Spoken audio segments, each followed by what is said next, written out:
Hello, good people. Today, I'm going to take a class on transformation of sentence from assertive to imperative and vice versa. So, without further ado, let's learn it.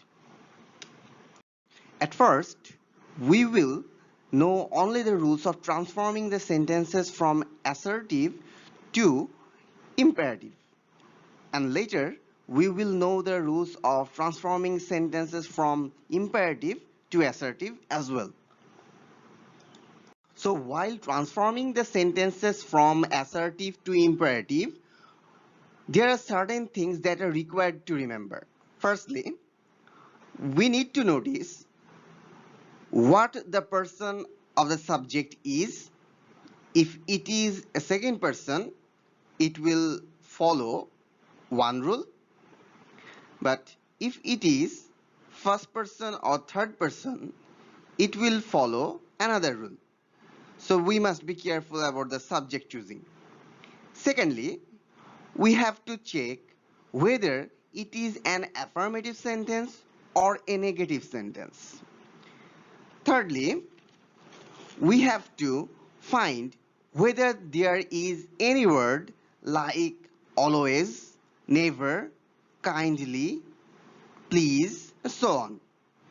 Finally, the most important thing to follow is that the main verb of an imperative sentence will always be in its basic form. So these are the things that are needed to remember carefully. Now, I am going to explain the rules one by one. And when the person of the sentence is second person, that means it should start with you, and it must be an affirmative sentence. This rule will only be applicable then. For example, if I say, you must have worked hard to be the best one.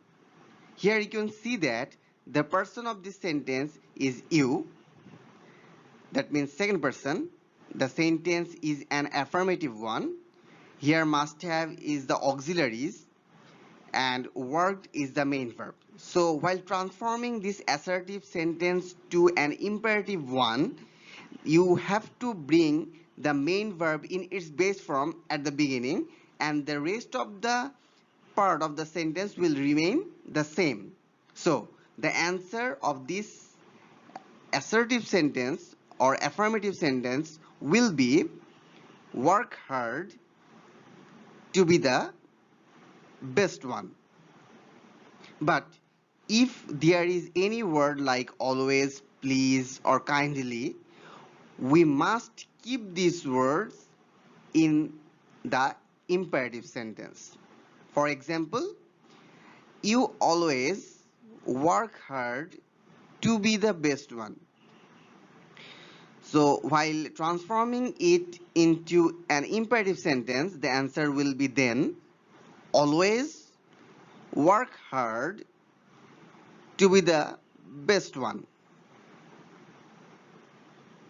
Now, if the sentence starts with second person, that means it starts with you, but the sentence is a negative one, we have to maintain the following rules.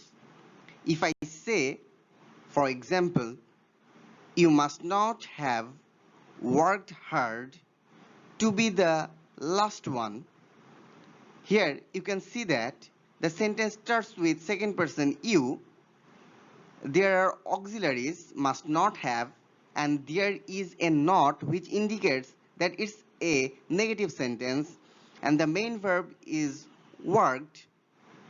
While transforming this sentence into an imperative one, you have to bring don't or do not at the beginning. Then you have to bring the main verb after it, and it must be in its base form, and the rest of the part of this sentence will remain the same.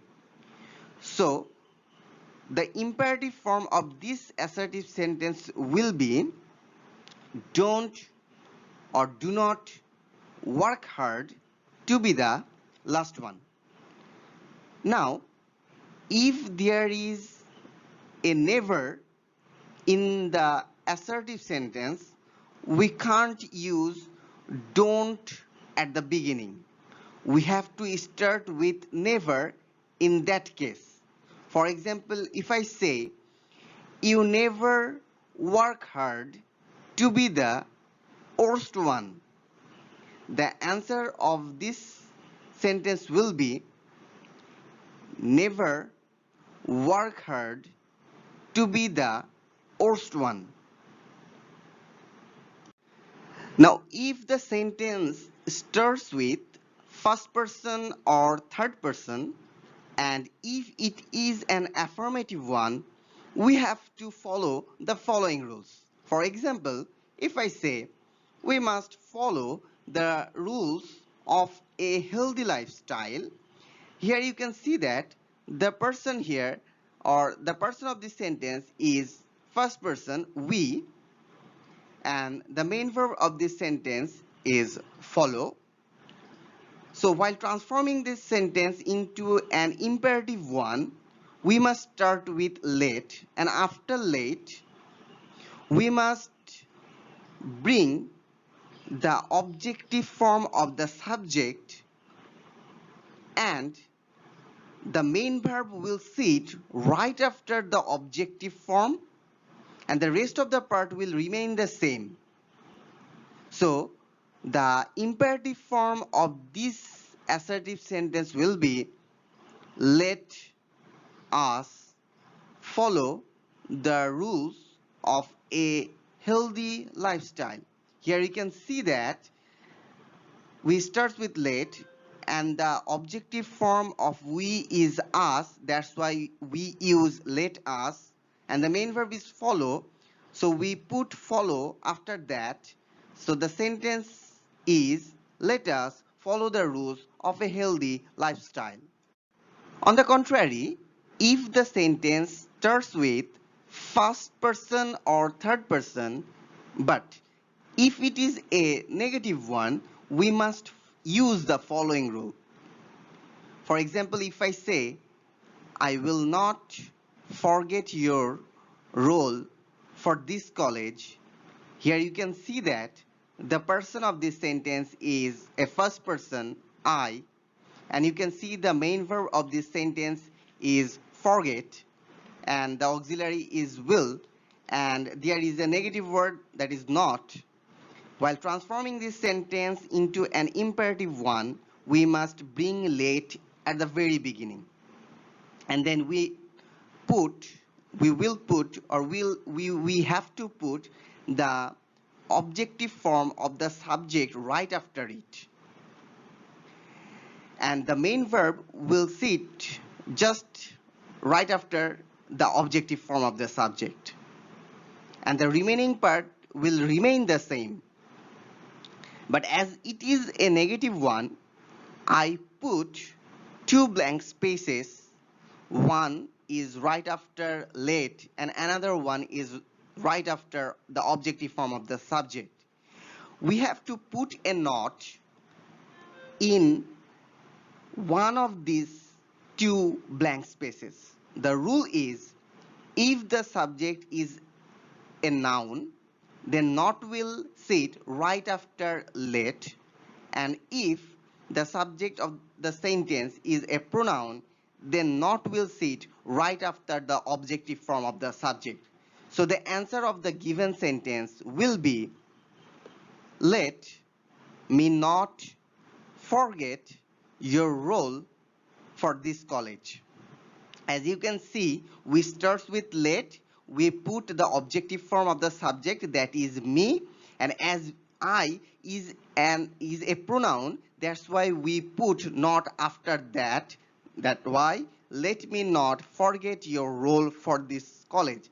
But if the subject is not I, rather it may be a person, a noun like Mr. Sam.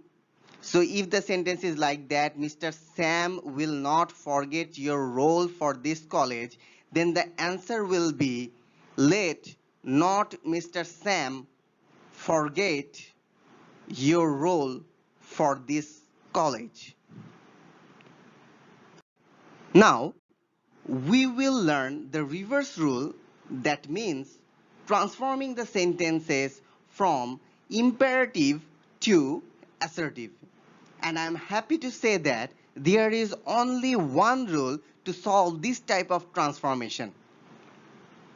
So, while transforming the sentences from imperative to assertive, at first we always remember one rule, that is, we need to identify the subject at first. So, we need to put the subject at first after identifying it. Then, we need to put a should right after it, and the rest of the part of the subject along with the main verb will be set right after the structure. So if I say, for example, a simple sentence, do it, which starts with verb, and we know that when a sentence starts with a verb, then there is an invisible subject, and that is you. So it's easy to identify the subject of this type of sentences. So while transforming it into an imperative one, we must bring you at first, then we should put a should, then we will write the rest of the sentences. So the imperative form of this sentence will be, you should do it. But what if the sentence starts with let? And here it's very easy to identify this type of identify the subject of this type of sentences. Here we know that the subjective form is converted into the objective form right after the let. So we put the objective form of the subject right after the let. So here remains the subject. So it's easy to understand that the let plus objective form will be transformed into the subject. For example, in this case, let plus me will converted into I. If there is let plus us, that will be converted into we. If there is let plus him, that will be converted into he. If there is let plus her, that will be converted into she. If there is let plus them, that will be converted into they. And if there is let plus Mr. Sam, that will be converted into Mr. Sam. That means if there is noun after let, then the noun will remain unchanged. We know that the subjective and objective form of a noun is the same. So in this case, the imperative form of the given sentence will be, I should not do it. So the question is, let me not do it, and the answer is, I should not do it. There is a bonus tips for you.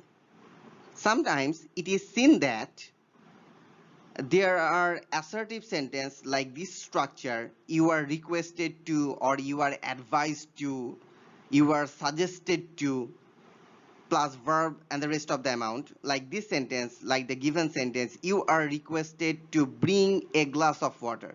So when we see that there is a phrase like you are requested to, there is a clause like you are requested to, then we must put please for this part of the assertive sentence while transforming it into an imperative one. On the contrary, if there is please in an imperative sentence while transforming it into an assertive one, we can follow this structure as well. So if the question is please bring me a glass of water, then you can answer it like that, you are requested to bring a glass of water. That's all for today. In the next class we will learn something new. Till then, bye bye.